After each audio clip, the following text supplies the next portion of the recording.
देखो next example, देखो क्या कहता है example number 6। Prove that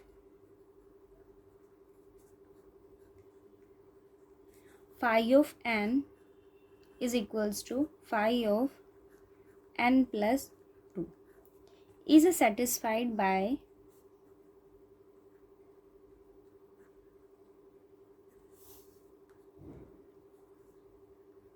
n equal to 2p minus 1। whenever p, उसने एक कंडीशन आपको इसके साथ दी है, क्या कहता है, whenever p and 2p minus 1 are both odd prime। उसने क्या कंडीशन आपको गिवन की है कि दोनों आपके पास कैसे हैं, ओड प्राइम है। देखो वो क्या कहता है आपके पास, क्या यहाँ कंडीशन है, देखो आपको क्या कहता है, वो शो करना है कि फाई ऑफ एन किसके इक्वल होगा, phi of n plus 2 is satisfied by n equals to 2 into 2p minus 1। ये इस कंडीशन को सेटिस्फाई करता है। देखो हमने कल रीड किया है एलर फाई फंक्शन आपके पास, हम उसको किससे डिनोट करते हैं, फाई ऑफ एन से डिनोट करते हैं। आप इसके अंदर वो इंटीजर वैल्यू लेते हो जो फर्स्ट ऑफ ऑल वो क्या होनी चाहिए, लेस देन एन होनी चाहिए एंड कोप्राइम टू एन होना चाहिए। उसने आपको यहाँ ये गिवन आउट किया है कि p और 2p माइनस 1 दोनों आपके पास कैसे हैं, ओड प्राइम्स हैं, दोनों ओड प्राइम है। मैंने क्या फाइंड आउट किया और वो किसको सेटिस्फाई करते हैं कि n किसके इक्वल होगा, 2 इंटू 2p माइनस 1। मैंने अप्लाई किया phi of n equals to phi of 2 और आपके पास क्या है, इंटू 2p माइनस 1। बट दोनों आपके पास कैसे हैं, को प्राइम है, दोनों कैसे हैं, सॉरी ओड प्राइम आपको गिवन है। फर्स्ट ऑफ ऑल आपके पास फाई कैसा फंक्शन होता है, मल्टीप्लिकेटिव फंक्शन होता है।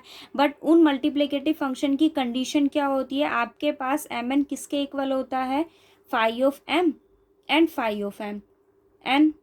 इसके साथ कंडीशन ये होती है कि एम और एन जो होते हैं वो आपके पास क्या होते हैं, प्राइम होते हैं। ये दोनों प्राइम है, so it's equals to phi of 2 into phi of 2p minus 1। ठीक है, फाई कैसा है, प्राइम है, so phi of p equals to p minus 1, it means 2 minus 1। Phi of p क्या होता है, p माइनस 1, सो 2 माइनस 1। ये क्या है आपके पास, प्राइम है ये भी, सो इसकी वैल्यू आपके पास क्या होगी, 2p माइनस 1 माइनस 1। ये क्या है आपके पास 1 और ये वैल्यू क्या होगी, 2p माइनस 2, क्या कॉमन यहाँ से आ सकता है, 2p माइनस 1। मतलब आपके पास फाई ऑफ एन किसके इक्वल आया, 2 इंटू पी माइनस 1। आपको शो क्या करना है, phi of n equals to phi of n plus 2। हमने किसको ओपन किया, फाई ऑफ एन को, उसकी वैल्यू आपके पास क्या आई है, 2 इंटू पी माइनस 1। अब आप निकालिए value phi of n plus 2। So phi of n plus 2 is equals to phi of 2p minus 1 plus 2। इसको ओपन करेंगे, phi of 4p minus 2 plus 2, phi of 4p आपके पास बताया था मैंने, अगर जो भी n हो आप फर्स्ट ऑफ ऑल उसको क्या करते हो, फैक्टराइज करते हो, उसके प्राइम फैक्टर्स फाइंड आउट करते हो। So value is written as 2 square into p। आपके पास कोई भी प्राइम है, एम एन है, मल्टीप्लिकेटिव फंक्शन फाई होता है, सो सेपरेट हो जाएगा।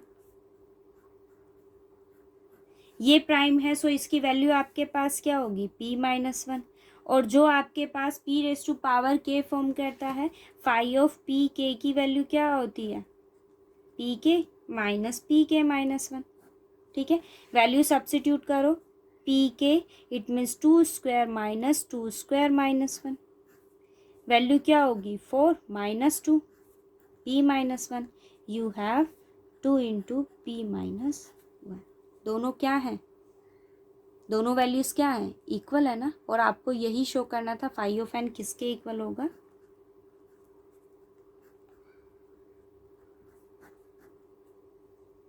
ठीक है। नेक्स्ट देखो 7th क्या कहता है,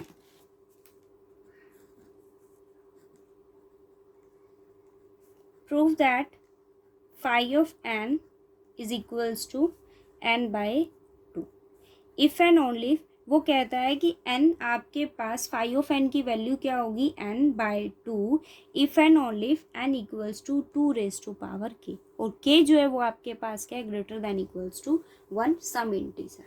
Okay, prove that phi of n equals to n by 2 if and only if n equals to 2 raised to power k. if and only if की कंडीशन है. सो मैंने क्या किया, लेट किया फर्स्ट ऑफ ऑल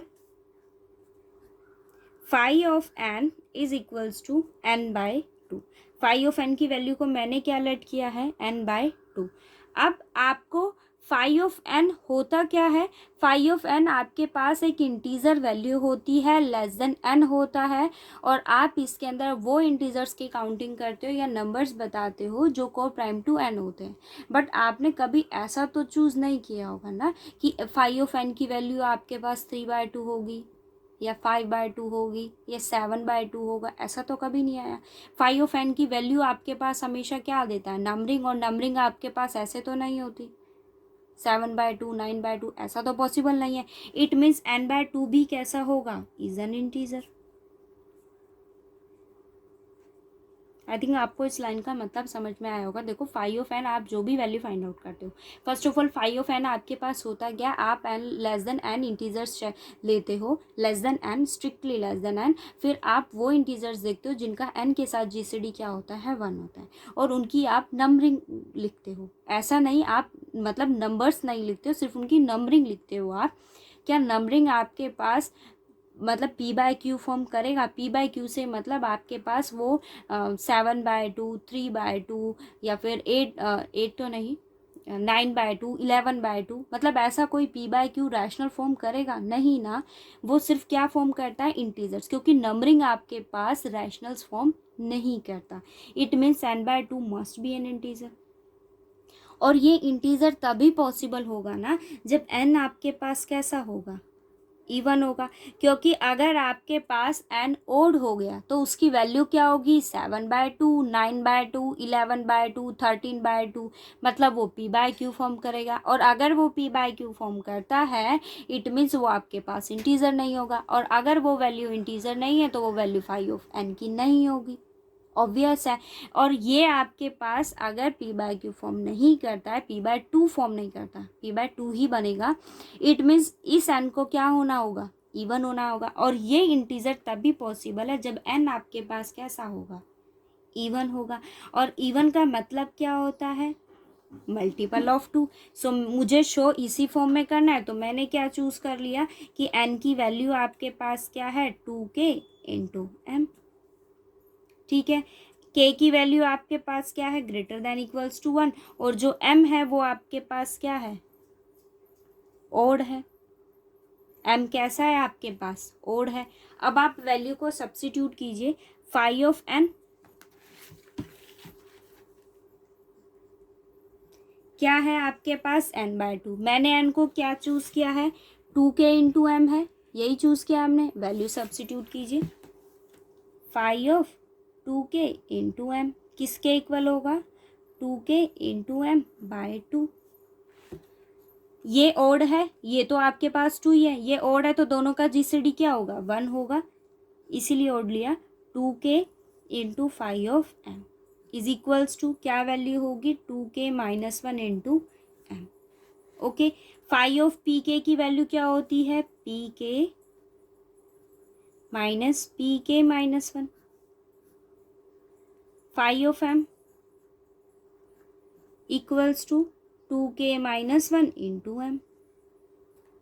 ओके, अब आपके पास ये जो टर्म है, मैंने क्या किया, 2k माइनस 1 को कॉमन लिया. क्या वैल्यू आएगी यहाँ पर, -1 कॉमन लिया, so 2 minus 1. phi of m as it is equals to 2k minus 1 into m. इससे ये टर्म कैंसिल हो गई, 2 minus 1 is 1, so phi of m equals to 1. ठीक है जी. अब आप मुझे ये बताओ कि किस इंटीजर के लिए आपके पास phi of n he form करता है. और वो पॉसिबल है जब आपके पास उसकी वैल्यू क्या होगी, 1 होगी. इससे ज़्यादा किसी वैल्यू के लिए नहीं करता। मतलब मेरे बताने का ये मतलब है, अगर आप 5/2 लेते हो उसकी वैल्यू क्या हुई 1, क्या ये दोनों इक्वल हैं 2 और 1? नहीं जी। 5/1 आप लेते हो तो वैल्यू 1 होती है, 5/3 अगर आप लेते हो तो उसकी वैल्यू 2 आती है, 5 कोई भी वैल्यू अगर आप 4 पे आते हो तो 2 आएगा, 5 पे आते हो तो आपके पास 4 वैल्यूज़ उसकी एग्जिस्ट करेंगी। ऐसे मतलब m और n तो दोनों सिर्फ एक ही कंडीशन में हो सकता है ना, जब उसकी वैल्यू क्या हो जाए 1। मतलब ये कब पॉसिबल होगा? जब m की वैल्यू क्या होगी 1। आपने n को क्या चूज़ किया है?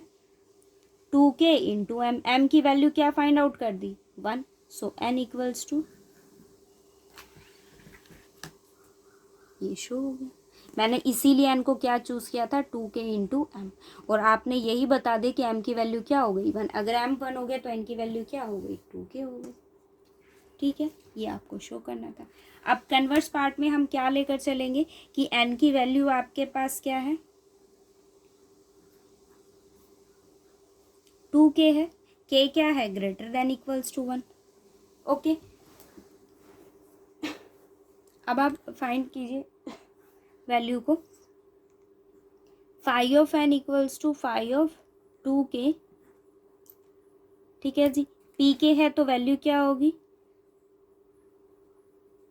-1। लीस्ट डिग्री टर्म कॉमन लोगे, सो 2k -1, यहाँ क्या होगा? 2 -1। So you have 2k -1। अभी इसको सेपरेट करो, 2k into 2⁻⁻1, so you have 2k over 2, but n is equals to 2k, so 5 equals to n/2। बस।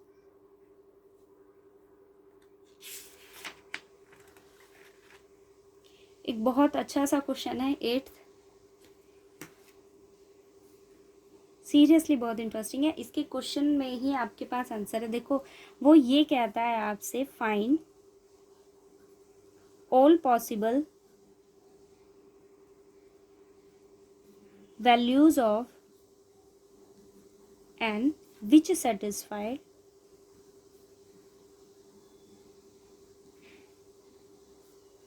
5 इक्वल्स टू 23। 5 की वैल्यू आपके पास क्या होगी? 23 होगी। देखो, आपने अभी लास्ट एक आर्टिकल किया था, 5 आपके पास इवन फॉर्म करता है कब? जब आपके पास n की वैल्यू क्या होगी? स्ट्रिक्टली ग्रेटर होगा 2 से। इसकी वैल्यू क्या आती है आपके पास? इवन आती है, ऑलवेज इवन आती है, बट कंडीशन ये होगी कि n क्या होगा? Greater than equals to 2। वो आपको ये कहता है find all the possible values, आप जो चाहे पॉसिबल वैल्यूज लीजिए और ऐसा n फाइंड आउट कीजिए जो इस कंडीशन को सेटिस्फाई करता हो। 5 इक्वल्स टू 2। देखो, n आपके पास 5 की वैल्यू और दो ही कंडीशन में होती है, या तो 1 होगा या 2 होगा। अगर 1 होता है तो 1 का 5 फंक्शन आपके पास 23 फॉर्म नहीं कर सकता, 2 है तो भी 23 फॉर्म नहीं कर सकता, क्योंकि 2 की वैल्यू क्या होती है? 1 होती है, 1 की वैल्यू तो होती ही 1 है। उसके बाद अगर आप आगे कहीं जाते हो तो ये थ्योरम आपको आगे कहीं जाने नहीं देती। ये क्या कहती है आपको कि 5 आपके पास इवन फॉर्म करेगा कब? जब आपके पास n की वैल्यू क्या होगी? Greater than equals to 2। Less than 2 के लिए ये 23 पॉसिबल नहीं है, और अगर ये 23 है तो ये रिजल्ट आपके पास कॉन्ट्राडिक्ट कर देता है। इट मीन्स आपके पास कोई भी ऐसा सॉल्यूशन एग्जिस्ट नहीं करता जो इस कंडीशन को क्या करेगा? सेटिस्फाई करेगा। ओके, अच्छा क्वेश्चन है ये। अच्छा लगा कि आज आपका कोई डाउट नहीं था, ये क्वेश्चंस मैंने ही छोड़ दिए थे, वो मैंने आपको करवा दिया। आई होप आपको समझ आ गए होंगे। ठीक है, आज हम नेक्स्ट टॉपिक स्टार्ट करते हैं। देखो, रेजिड्यू।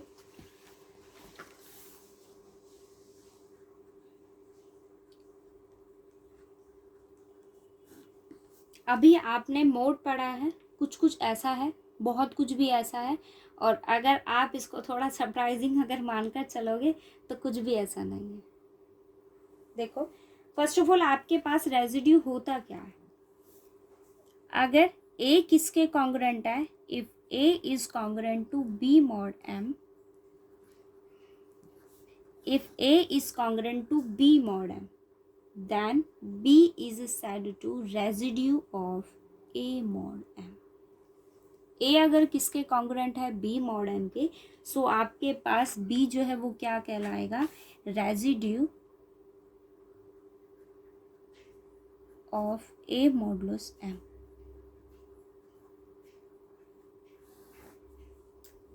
ठीक है, ये आपके पास रेजिड्यू होता है। अब आप ये देखो कि हमारे पास बी जो होता है वो क्या होता है, आप रिमाइंडर लिखते हो, एम को डिवाइड मतलब आपके पास जो एम होता है वो किसका डिवाइजर होता है, ए माइनस बी का डिवाइजर होता है आपके पास। ठीक है, अगर ए हम बात कर रहे हैं लीस्ट रेजिड्यू की, किस पर, मॉड एम पर। ओके, लीस्ट रेजिड्यू की हम बात कर रहे हैं, लीस्ट रेजिड्यू आपके पास क्या होता है, अगर ए किसके कॉन्ग्रुएंट है, बी मॉड एम के, एंड एक कंडीशन भी वो सेटिस्फाई करता है, that is b is greater than equals to 0 and less than m. अगर वो ये कंडीशन सेटिस्फाई करता है then b is said to be least residue of a modulo m. ठीक है जी, अगर ए किसके कॉन्ग्रुएंट है, बी मॉड एम के, then b is said to be residue and A is congruent to B mod M. With this condition B is greater than equals to 0 but less than M, then B is said to be least residue of a modulo M. वो उसका क्या कहलाएगा, least residue कहलाएगा। मतलब आपके पास ये value M से least होनी चाहिए, ग्रेटर नहीं होना चाहिए। ठीक है, देखो लीस्ट रेजिड्यू की मॉडुलो M है, हमने क्या कंडीशन पढ़ी है, A is congruent to B mod M। आपके पास ए किसके कॉन्ग्रुएंट होगा, बी मॉड एम के, वो इस कंडीशन को क्या करता है, सेटिस्फाई करता है। जैसे फॉर एग्जांपल अगर मैं एक छोटी सी चीज़ आपको बताऊं, सपोज मेरे पास है 9, आप इसको डिवाइड करते हो किससे, 2 से। मैंने किया इसको डिवाइड ईजिली, अगर कोई भी इसको देखेगा तो वो डायरेक्टली ये बात बोलेगा कि यहाँ अगर हम इसको डिवाइड करते तो आपके पास रिमाइंडर 1 आता है। इट मीन्स आप इसको क्या लिख रहे हो, 9 is congruent to 1 mod m, और m आपके पास क्या है, 2 है। बट सपोज अगर आपने ये 2 लिया होता, ये वैल्यू आपको क्या देता, 4, इट मीन्स यू गेट 5। अब आप देखो तो रिमाइंडर तो ये भी पॉसिबल है आपके पास, हम डिवाइड करने के लिए नियरेस्ट वैल्यू लेते हैं। नियरेस्ट का मतलब आपके पास क्या एग्जिस्ट करता है, लीस्ट। आप नियरेस्ट नंबर से डिवाइड करते हो तभी तो आपको क्या मिलता है, लीस्ट रिमाइंडर मिलता है। अगर आप यहाँ 2 लेते हो तो आपको क्या मिलेगा, 5 मिलेगा ना। आप ये देखो दोनों में से लीस्ट कौन है, 1 है। आप किसी भी नंबर को, फॉर एग्जांपल मेरे पास यहाँ एक टर्म है 49, वो बात कर रहा है मॉड 6 की, आप डिवाइड करो। अगर मैं बात कहूँ इसके लीस्ट रिमाइंडर की तो आपके पास वो सिर्फ 1 है, ये लीस्ट है। अगर लीस्ट का मतलब ये हुआ कि आपने 6 के नियरेस्ट एक नंबर देखा जिससे आपने इसको डिवाइड किया और आपके पास रिमाइंडर 1 मिला। अगर आप नियरेस्ट नहीं देखते हो और आपने ये सपोज किया कि मेरे पास यहाँ रिमाइंडर 5 भी मिलेगा, मतलब आपके पास रिमाइंडर की कंडीशंस होंगी, आपके पास रिमाइंडर के लिए ऑप्शंस भी होंगे। बट हम क्या देखते हैं, लीस्ट रिमाइंडर, जिसकी कंडीशन क्या होती है कि वो m से लीस्ट होगा और ग्रेटर देन इक्वल्स टू 0। ठीक है, और रेजिड्यू सिस्टम आप जो यहाँ पढ़ रहे हो वो कुछ नहीं, आपके पास जो नंबर होते हैं, नंबर का मतलब सपोज मैंने ये कंडीशंस ली है और यहाँ आपके पास क्या है, मॉड एम, तो आपके पास जो भी ए नंबर एग्जिस्ट करता है, जितना आपके पास एम है उतने ही आपके पास क्या एग्जिस्ट करने चाहिए, एम एग्जिस्ट करने चाहिए, सॉरी रिमाइंडर्स एग्जिस्ट करने चाहिए। ठीक है, क्योंकि हम बी को क्या कहते हैं, रेजिड्यू कहते हैं, तो आपके पास उतने ही क्या एग्जिस्ट करने चाहिए, रिमाइंडर्स एग्जिस्ट करने चाहिए। सपोज ये एग्जांपल मैंने लिया, उससे पहले कंडीशन आपके पास आती है कंप्लीट रेजिड्यू।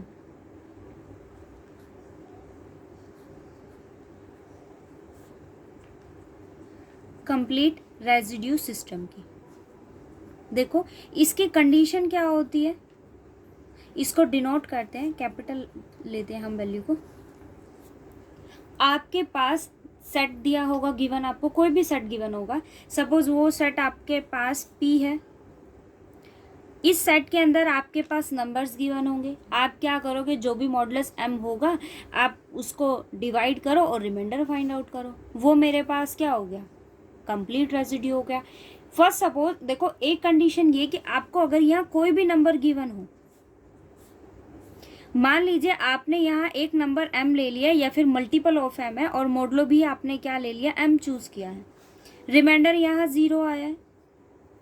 सपोज यहाँ रिमाइंडर आपके पास 5 आ जाता है, यहाँ 1 आ जाता है, 4, ये 3। अगर आप देखो तो ये नंबर आपके पास अरेंज्ड नहीं है, आपके पास ये नंबर अरेंज्ड नहीं है। मैंने इन्हें परमुटेशन ग्रुप्स में नहीं लिखा, मतलब एक परमुटेशन में नहीं लिखा, इन्हें अरेंज नहीं किया, तो आपके पास ये रेजिड्यू ही होंगे। बट अगर आप इन्हें अरेंज करोगे तो वो एक कंप्लीट सेट आपके पास फॉर्म करेगा। 0, 1, 3, 4, 5 असेंडिंग ऑर्डर में या डिसेंडिंग ऑर्डर में आप उन नंबर्स को अरेंज करके प्रेजेंट करते हो, ठीक है। उसके बाद हम बात करते हैं लीस्ट की। तो लीस्ट आपके पास आप यहाँ देखो तो मेरे पास यहाँ लीस्ट रिमाइंडर क्या है, 0। और अगर मैं स्पेसिफिक नंबर के लिए बताऊँ, सपोज मेरे पास 0 रिमाइंडर किसके लिए आया, m के लिए, तो वो उसका क्या हुआ, लीस्ट रिमाइंडर हुआ। 1 किसके लिए है, b के लिए, तो इस b के लिए आपके पास रिमाइंडर लीस्ट क्या मिला, 1। अगर हम बात करें, ठीक है, मतलब आपके पास जो भी रेजिड्यू, मतलब जो भी आप रेजिड्यू गेट करते हो उनको आप सम ऑर्डर में रखो, वो मेरे पास क्या होता है, कंप्लीट रेजिड्यू सिस्टम होता है, ठीक है। किसी ऑर्डर में अगर आप उन्हें अरेंज करके रखते हो तो वो मेरे पास क्या होता है, कंप्लीट रेजिड्यू सिस्टम होता है। फिर बात करते हैं हम किसकी, रिड्यूस की। रिड्यूस्ड रेजिड्यू सिस्टम आपके पास क्या होता है,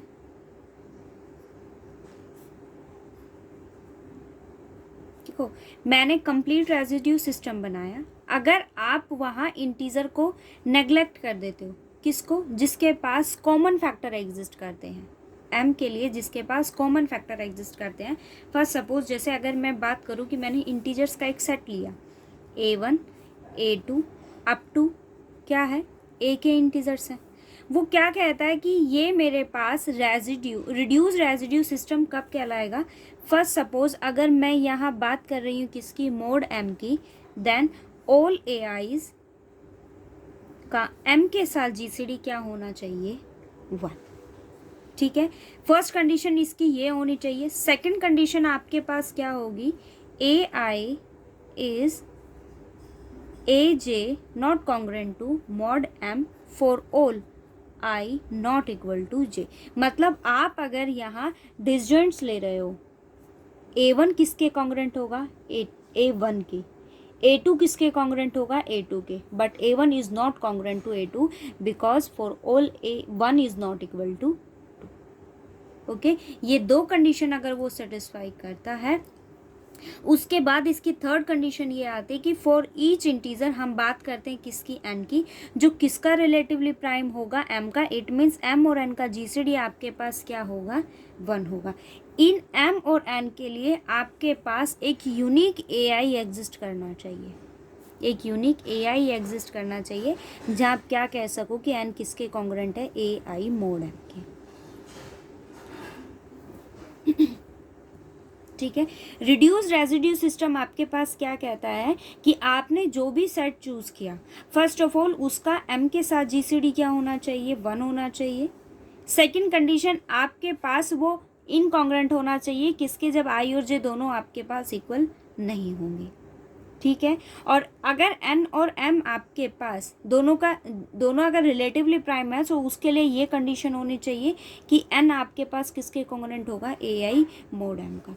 एक कंडीशन और इसके साथ होती है, फर्स्ट सपोज जैसे मैंने आपको कहा ना कि अगर हम मोड 6 ले रहे हैं, जो भी आपने इंटीजर्स का सेट लिया तो उसके पास टोटल रेजिड्यू भी कितने होने चाहिए, 6 ही होने चाहिए, ठीक है। बाकी आप एग्जाम्पल करोगे तो उसके अकॉर्डिंग आपको डेफिनेशंस वगैरह सब माइंड में आ जाएंगी। थ्योरम देखो क्या कहती है, first, if a1 a2 up to मेरे पास क्या है, a ऑफ 5 है, ठीक है, इज रिड्यूस्ड रेजिड्यू सिस्टम मुझे गिवन है, मोड m, एंड k और m का जीसीडी आपके पास क्या है, 1 है, then k a1 k a2 up to a phi of m. वो क्या कहता है, इज ऑल्सो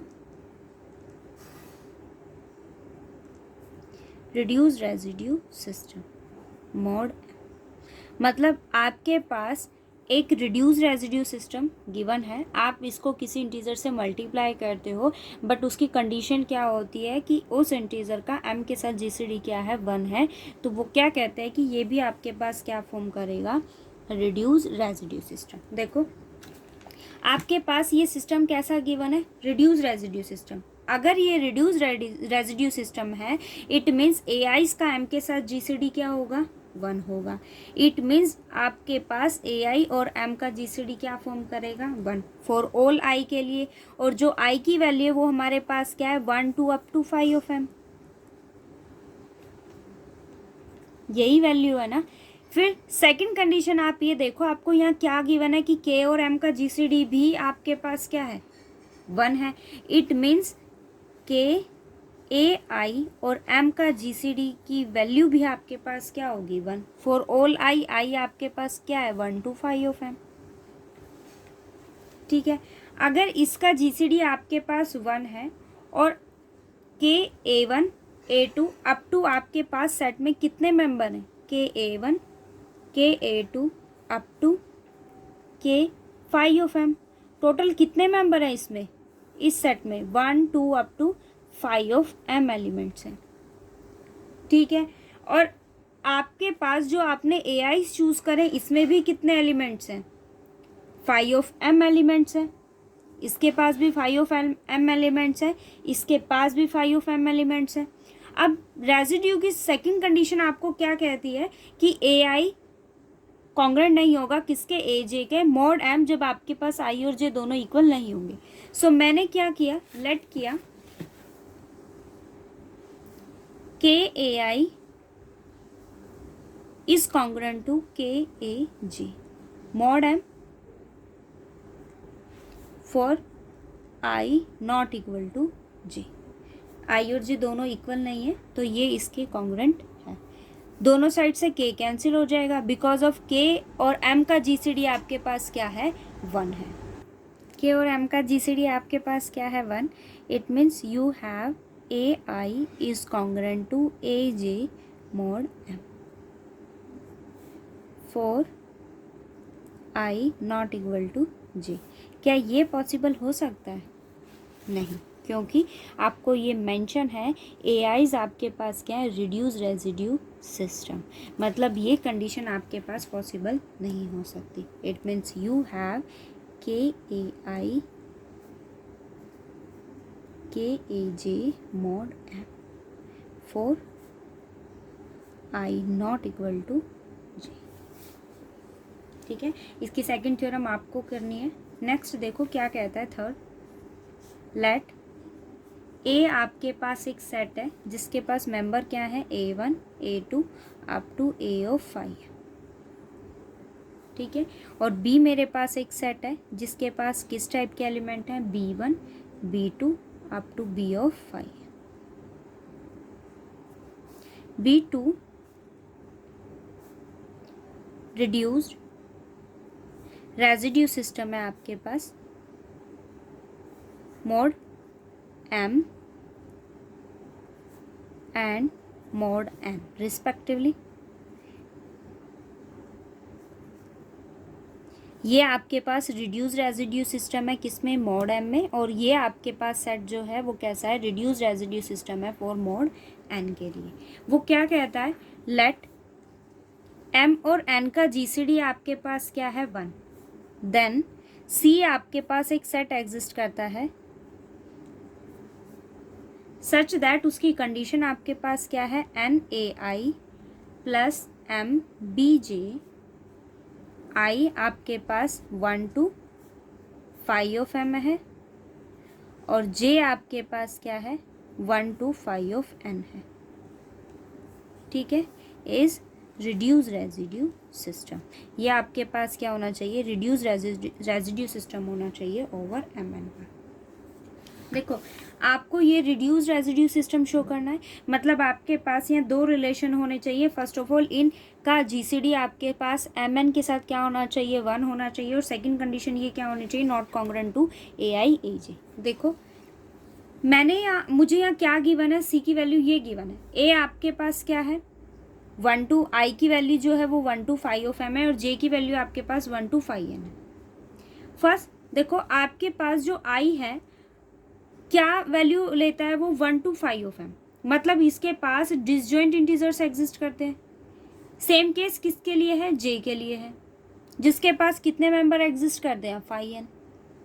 ठीक है, अब ये आपके पास जो टोटल इंटीजर्स हैं ये डिफरेंट ही होंगे। इट मीन्स अगर मैं आपसे कहूं कि number of integers in set C is equals to 5 of m into 5 of n। देखो हमारे पास ए जो सेट है वो कैसा है, रिड्यूस रेजिड्यू सिस्टम है मोड m के लिए, बी भी आपके पास कैसा है, रिड्यूस रेजिड्यू सिस्टम है। आप आई को देखो तो 1 2 अप टू कितने टोटल मेंबर्स हैं 5m, डिफरेंट ही होंगे। टोटल कितने हैं 5m है, किसके लिए, आई के लिए। जे के लिए भी आपके पास कितने मेंबर्स हैं 5 ऑफ n मेंबर्स हैं। आप सी को देखो तो इसके पास टोटल क्या मेंबर्स एग्जिस्ट करते हैं 5 of m and 5 of n। कैसे हैं, डिसजॉइंट है। मतलब अगर मैं आपसे कहूँ कि टोटल इंटीजर्स बताओ किसके लिए, सी के लिए, तो वो आपके पास क्या एग्जिस्ट करते हैं 5 of m into 5 of n। But m और n का जीसीडी आपके पास क्या है 1 है, ये गिवन है मुझे। इट मीन्स ये वैल्यू आपके पास क्या होगी, क्योंकि 5 कैसा फंक्शन होता है, मल्टीप्लिकेटिव फंक्शन होता है। अब सी के मेंबर देखो, एक कंडीशन हो गई हमारे पास, सेट हमने बता दी कि टोटल मेंबर उसके पास क्या है 5 ऑफ m n है। सी के पास मेंबर कैसे हैं, n a plus m b, कुछ ऐसे ही फॉर्म करता है। ये किसका मेंबर होगा, सी का। इसकी कंडीशन क्या है कि आप जो ए आईज चूज करते हो वो किसके हैं, ए के हैं, और आपने जो बी आईज चूज किया है, बी जेज चूज किया है, वो किसके हैं, बी के। मतलब यहाँ ए किसका मेंबर है, ए का, और बी आपके पास किसका मेंबर है, बी का। कंडीशन अप्लाई करो, क्योंकि मुझे किसके लिए शो करना है, सी के लिए शो करना है, तो क्या लेना होगा, एम है। फर्स्ट सपोज मैंने क्या लिया, n a plus m b, M,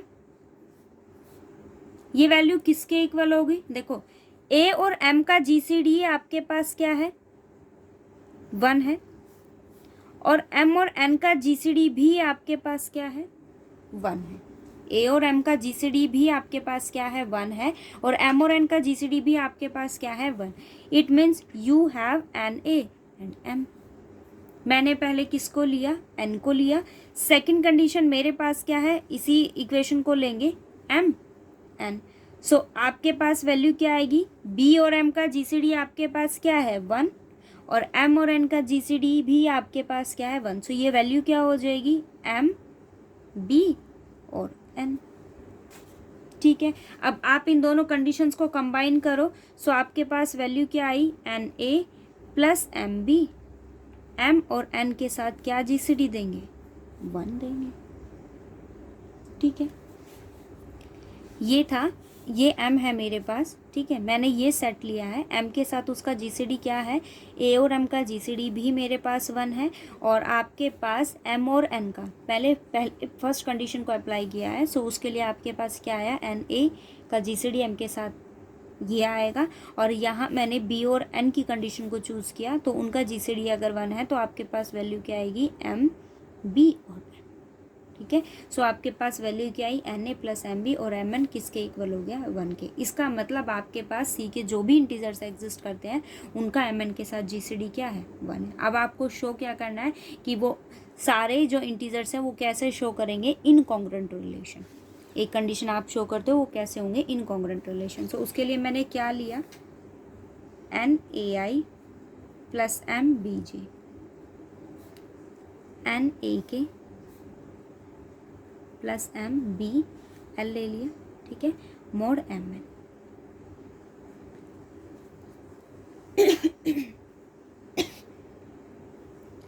क्या लिया है मैंने, मोड एम एन लिया है।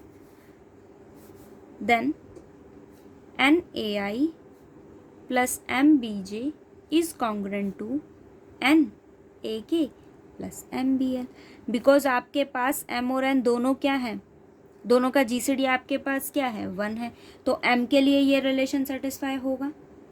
ठीक है, तो मैंने यहाँ क्या ले लिया n ai मॉड m ले रही हूँ, सो मैंने क्या किया ai इसके इंटीजर्स चूज किए, is congruent to n a k mod m। पहले एक रिलेशन को लिया, अब यहाँ से आपके पास n कैंसिल हो गया, ai is congruent to a k mod m। ठीक है, m और n का जीसीडी आपके पास क्या है 1, इसके अकॉर्डिंग आपके पास वैल्यू क्या आई ai इज a के। सेकंड कंडीशन मैंने यहाँ किसको लिया है ai को, अब आप लीजिए bi को, m bj is congruent to m bl, दोनों साइड से क्या कैंसिल आउट हो जाएगा m, सो आपके पास वैल्यू क्या आ गई bj इज bl। दोनों को ऐड करेंगे तो आपके पास वैल्यू क्या आई, इसके लिए इंटीजर्स क्या है n ai plus m bj plus equal to n a k और plus m bl। Condition show. ठीक है,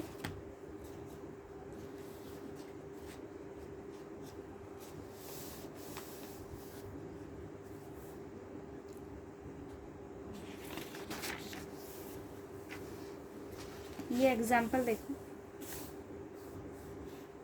क्या कहता है, शो दैट, आपको ये शो करना है सेट आपको गिवन है -3 14 3 12 37 57 एंड -1। वो कहता है कि ये आपके पास में क्या है कंप्लीट रेजिड्यू सिस्टम है, किसकी बात कर रहा है वो मोड 7 की। फर्स्ट कंडीशन आपके पास क्या होनी चाहिए, देखो मेरे पास सेट में जितने मेंबर हैं मोड क्या है m है, तो इसके रेजिड्यू में कितने इंटीजर आपके पास एग्जिस्ट करने चाहिए 7। ठीक है, हम क्या फाइंड आउट करेंगे यहाँ रिमाइंडर। अब आप इसको डिवाइड करो, देखो -3 इस किसके कॉन्ग्रेंट होगा रिमाइंडर। आप यहाँ देखो मोड 7 से लीस्ट चाहिए, बट हम रिमाइंडर नेगेटिव नहीं ले सकते, तो इसकी वैल्यू आपके पास क्या होगी 4। 14 किसके कॉन्ग्रेंट होगा 0 मोड 7 के। फिर आपके पास क्या आया 3 किसके कॉन्ग्रेंट होगा 3 मोड 7 के, क्योंकि 3 आपके पास 7 से क्या है लीस्ट। उसके बाद नेक्स्ट इंटीजर आप देखो क्या है 12 किसके कॉन्ग्रेंट होगा 5 मोड 7 के। नेक्स्ट आपके पास क्या है 37 किसके कॉन्ग्रेंट होगा 2 मोड 7 के। फिर आपके पास क्या है 56 1 मोड 7, और लास्ट आपके पास क्या है -1 किसके कॉन्ग्रेंट होगा 6 मोड 7। मतलब आपके पास देखो टोटल क्या इंटीजर एग्जिस्ट करे 4 0 3 5 2 1 6, कितने हैं टोटल 7 है। अगर आप इन्हें अरेंज करते हो तो वो आपके पास क्या हो गए परमुटेशन ऑफ नंबर्स होगी।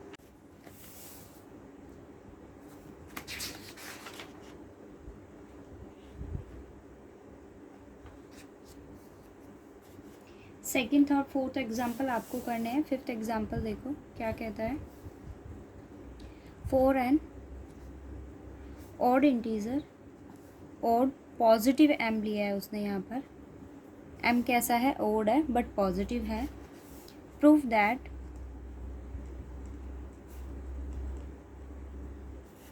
The sum of integers, the sum of the integers of any complete residue system mod m is congruent to 0 modulo m।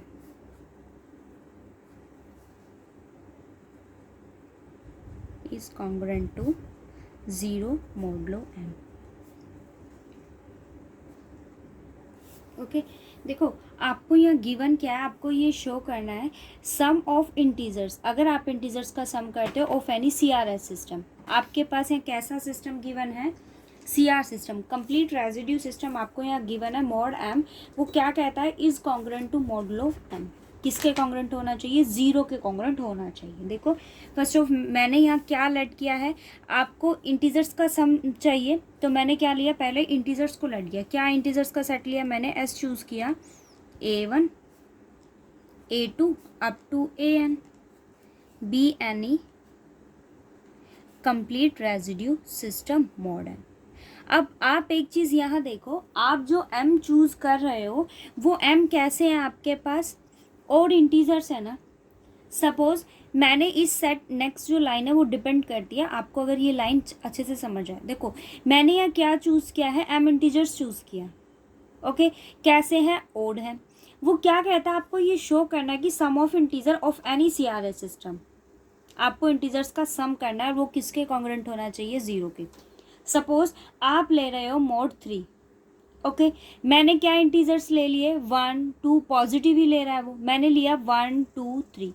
अब अगर मैं आपसे कहूँ 1, तो 1 किसके कॉन्ग्रुएंट होगा, 1 mod 3 के, बिकॉज ये 3 से क्या है, लीस्ट। अगर आप 2 की बात करते हो तो वो किसके कॉन्ग्रुएंट होगा, 2 mod 3 के। 3 की बात करते हो तो वो किसके कॉन्ग्रुएंट होगा, 3 mod 3, मतलब ये वैल्यू किसके कॉन्ग्रुएंट हो गई, 0 mod 3 के। मतलब आपके पास इंटीजर वैल्यू कुछ ऐसे ही आएगी ना। और सपोज करो कि आपने ये वैल्यूज़ 3 से ग्रेटर ले ली, मान लो आपने लिया 4, 4 किसके कॉन्ग्रुएंट होगा।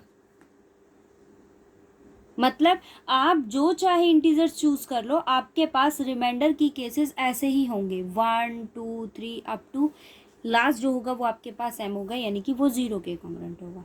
आई थिंक मेरी बात का मतलब आप समझ गए होंगे कि आप अगर यहाँ कोई भी वैल्यू को चूज़ करते हो, मोड m की वो बात कर रहा है, ठीक है। आप यहाँ इंटीजर्स ले रहे हो, मोड m की बात करें तो मैंने टोटल इंटीजर्स भी कितने लिए, m लिए। सपोज ये आपके पास 1 है, इसके अप्रोक्स मोड m, आपने मोड m लिया है, मोडलो m चूज़ किया है, तो इसके अकॉर्डिंग आपके पास क्या मिलेगा, रिमाइंडर 1 2 3, ऐसे ही रिमाइंडर मिलते हैं। मतलब मिलते हैं का मतलब मैंने एक सेट ऐसा चूज़ किया है, complete residue system mode m। जैसे मैंने यहाँ बात की 3 की, तो आप 3 में जो चाहे इंटीजर यहाँ चूज़ करो। देखो आप अगर 3 का मल्टीपल लोगे उसके अकॉर्डिंग आपके पास रिमाइंडर क्या आएगा, 0। ओके मैंने यहाँ चूज़ किया 4, 4 के अकॉर्डिंग आपके पास रिमाइंडर क्या आया, 1। आप 5 चूज़ करते हो तो इसके पास रिमाइंडर क्या मिलेगा, 2। अब आप 6 लोगे तो रिमाइंडर क्या हो गया, 0। 7 चूज़ करोगे तो रिमाइंडर फिर से क्या आ गया, 1। 8 चूज़ करोगे तो रिमाइंडर क्या आ गया, 2। 9 चूज़ करते रिमाइंडर क्या हो गया, 0। आपने मोड 3 लिया बट 1 2 और फिर क्या रिमाइंडर मिला आपको, 0 0 1 2। यानी कि अगर मैं आपसे कहूँ कि रिमाइंडर्स बताओ तो 1 2 3, यही रिमाइंडर मिलेगा। 3 वाला किसके कॉन्ग्रुएंट होता है, 0 के। तो आप अगर m ले रहे हो उस केस में आपके पास क्या मिलेगा, सेट 1 2 3 अप टू क्या, और ये कैसा है, कंप्लीट रेजिड्यू सिस्टम। किसकी बात कर रहा है वो, मोड m की, ठीक है। अब आपको ये शो करना है कि इनका सम जो है वो आपके पास क्या होगा, 0 के कॉन्ग्रुएंट होगा। सो मैंने यहाँ क्या चूज़ किया है, A1। सपोज ये A1 है, ठीक है जी। A1 किसके कॉन्ग्रुएंट होगा, कुछ रिमाइंडर आपको यहाँ मिलेगा, मोड m। A2 इसके कॉरेस्पॉन्ड आपके पास कुछ रिमाइंडर मिलेगा अप टू AM, किसके कॉरेस्पॉन्ड होगा, RM मोड m के। बट आपके पास A1 A2 AM किसके इक्वल है, 1 2 3 m, यही है ना। मतलब आपके पास ये वैल्यूज़ किसके इक्वल है, 1 2 3 m के। ओके सो वैल्यू क्या हुई है आपके पास, इनका सम करो, A1 plus A2 up to AM, किसके कॉन्ग्रुएंट हुआ, R1 plus R2 plus up to RM। अभी मैंने आपको बताया कि अगर 3 आप चूज़ कर रहे हो तो वहाँ आपके पास रिमाइंडर के केसेस क्या बनेंगे, 1 2 3। 4 आप लोगे तो उसमें भी क्या मिलेगा, 1 2 3 अप टू 4। हमने यहाँ क्या चूज़ किया है, m, तो रिमाइंडर के केसेस क्या बनेंगे, 1 2 3 up to m। It means AIs नहीं, ऑल RIs आपके पास किसके इक्वल होंगे, 1 2 अप टू m। सब्सिट्यूट करो यहाँ उसकी value, 1 2 up to m। m integers का सम किसके इक्वल होगा, m into m plus 1 by 2। आपने यहाँ m को क्या चूज़ किया है, m कैसा है, ओड है। m कैसा है, आपको कैसा गिवन है, ओड है। ऐड करोगे तो कुछ इवन होगा, वो किसका डिवाइजर बनेगा, 2 का डिवाइजर बनेगा। और ये किसका मल्टीपल है, m का मल्टीपल है। मतलब ये इंटीजर देखो ये तो आपके पास इंटीजर फॉर्म करता है, क्योंकि m और m+1 कैसा हो गया, इवन हो गया। 2 से डिवाइड करोगे तो कोई इंटीजर वैल्यू देगा, p/q फॉर्म नहीं करेगा वो, इनटू m है। सो ये इंटीजर आपके पास किसका डिवाइजर हो गया, m का। अगर ये m का डिवाइजर है, इट मीन्स ये वैल्यू किसके कॉन्ग्रुएंट हो जाएगी, क्योंकि ये किसका डिवाइजर है, m का। अगर ये m का डिवाइजर है तो ये वैल्यू किससे डिविजिबल हो गई कम्प्लीटली, m से। मतलब ये किसके कॉन्ग्रुएंट हो गया, 0 के। लेकर क्या चले थे, a1 a2 up to am, किसके कॉन्ग्रुएंट हो गया, 0 mod m। ये आपको शो करना था।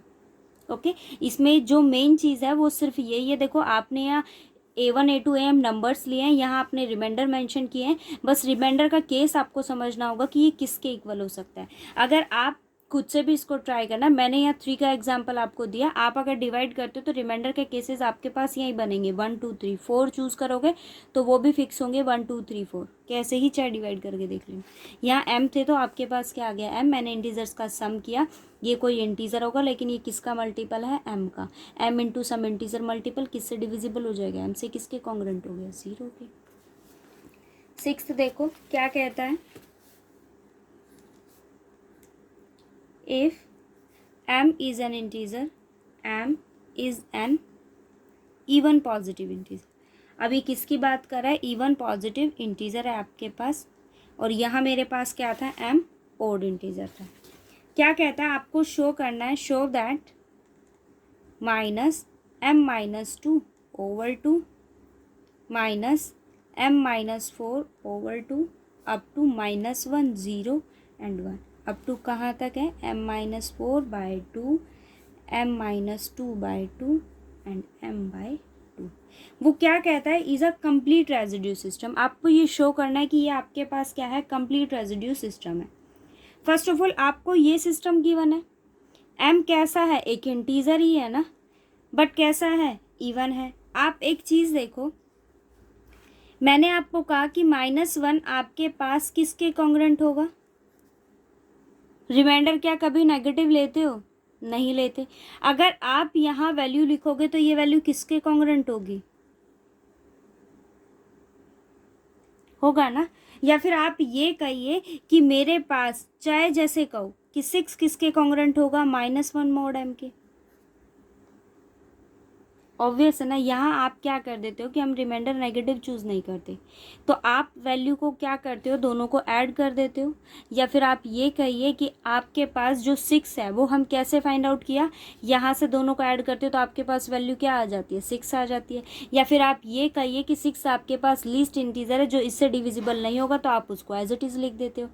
अब आप इस वैल्यू को देखो, मेरे पास यहाँ क्या है, -m-2/2 है। वो क्या कहता है, किसके कॉन्ग्रुएंट होगा, मोडलो हम क्या चूज़ कर रहे हैं, m चूज़ कर रहे हैं। कैसे इसकी वैल्यू को हम लिखेंगे, m क्या है आपके पास, ये है ना। हम कैसे लिखते हैं इस वैल्यू को, 7 ऐड करते हो -1, क्या वैल्यू आएगी, 6। क्या है मेरे पास यहाँ, -m, मैंने नेगेटिव साइन को अंदर मल्टीप्लाई किया, 2/2, 2m -m + 2/2। मतलब ये वैल्यू आपके पास किसके कॉन्ग्रुएंट हुई, m+2/, इसी के कॉन्ग्रुएंट होगा। आप नेगेटिव इंटीजर चूज करें तो वो वैल्यू इसके कॉन्ग्रुएंट होगी।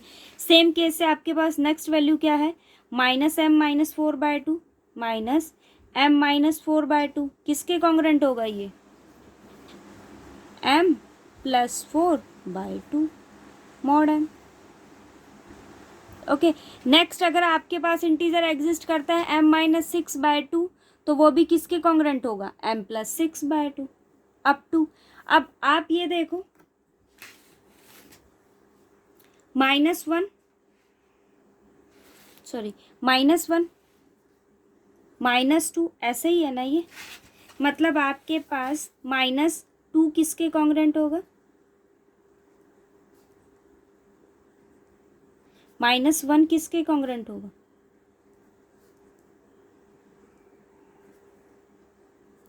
ठीक है जी। अब आप यहाँ देखो कि मेरे पास लीस्ट रेजिड्यू सिस्टम आप लिखते हो, क्या है, m+2/2 m+4/2 m- up to m-1 m-2 m-1। अब आप यहाँ देखो ज़ीरो है, किसके कॉन्ग्रेंट होगा, ज़ीरो की। वन किसके कॉन्ग्रेंट होगा, वन की। m-4 है, आप उसको किससे डिवाइड करोगे, m से डिवाइड करोगे, तो ये आपके पास कोई पॉजिटिव इंटीजर वैल्यू देगा। देखो यहाँ से आपको क्या मिला, यहाँ अगर आप देखो ना तो आपके पास यहाँ वैल्यू क्या है, 0 1 2 अप टू। आप इनको डिवाइड करोगे तो आपके पास कोई इंटीजर वैल्यू ये फॉर्म करेगा ना। अब आप यहाँ देखो तो आपके पास वैल्यू क्या आई, m+2/2, m+4/2 up to m-1/m-2 and m-1। Next value आपके पास क्या आएगी, अगर आप डिवाइड करते हो तो वो वैल्यू आपको क्या देगा, 1। ज़ीरो है ना ये, और ये आपके पास क्या है, 1 किसके कॉन्ग्रेंट होगा, 1 के। नेक्स्ट हम किसके कॉन्ग्रेंट होगी, 2 के।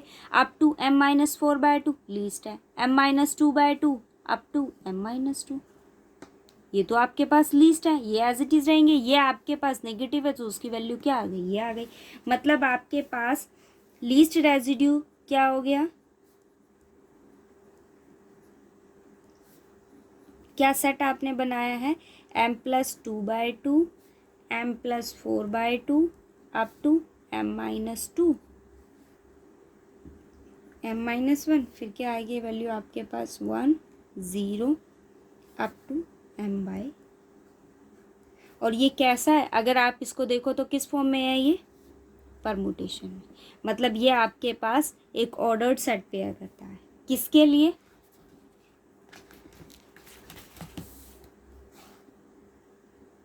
ये आपको शो करना था, ठीक है।